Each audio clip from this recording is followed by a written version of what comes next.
Et cette manière de voir le monde de la cancérologie a, j'imagine, modifié considérablement et les diagnostics, mais également les pronostics. Oui, il y avait certains cancers qu'on considérait comme étant incurables.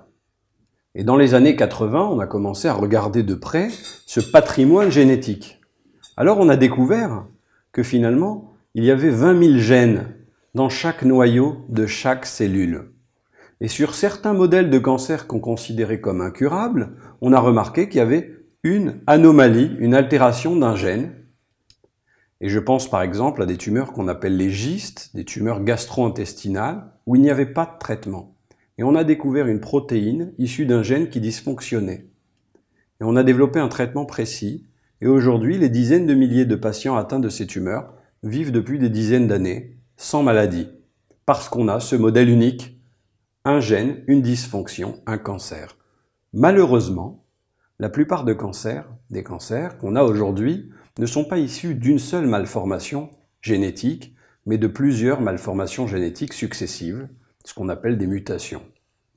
Tout le travail aujourd'hui, c'est d'arriver à établir la carte d'identité de la tumeur, cartographier son identité, ses modifications génétiques, pour pouvoir arriver à déployer des traitements de plus en plus complexes et de plus en plus ciblés. Et là, nous sommes également dans ce que l'on appelle, dans le grand public, le génome, la carte du génome. C'est-à-dire, plus on avancera dans l'identité génétique, enfin dans la recherche de la génétique, et plus cela vous servira à vous en tant que cancérologue. Oui, initialement, vous savez, on a dans l'ADN des petites paires de bases, c'est des petites séquences, on en a 3 milliards. Il y a une vingtaine d'années, on ne pouvait pas concevoir, lire ce qui se passe à l'intérieur de chacune des cellules, parce qu'on n'en avait pas les moyens.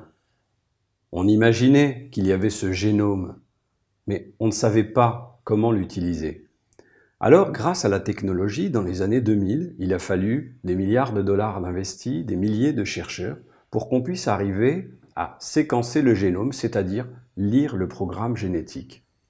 L'ADN déplissé a 3 milliards de petits éléments qu'on appelle les bases, et on a réussi à le séquencer, c'est-à-dire à les enregistrer. Aujourd'hui, il ne faut pas des années.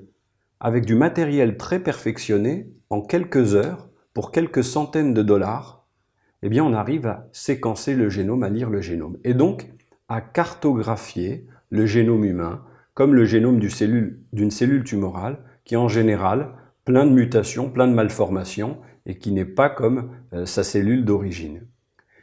Et on est très intéressé par cela, parce que c'est en connaissant mieux les tumeurs qu'on va pouvoir mieux les traiter. Et ainsi, parfois, nous avons l'impression que 2 femmes qui ont des cancers du sein qui se ressemblent vont avoir les mêmes pronostics. Eh bien, ce n'est pas vrai.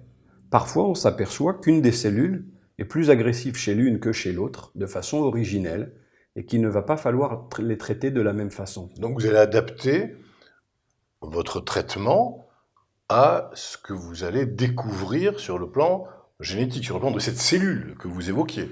Oui, tout l'enjeu aujourd'hui est la personnalisation du traitement du cancer.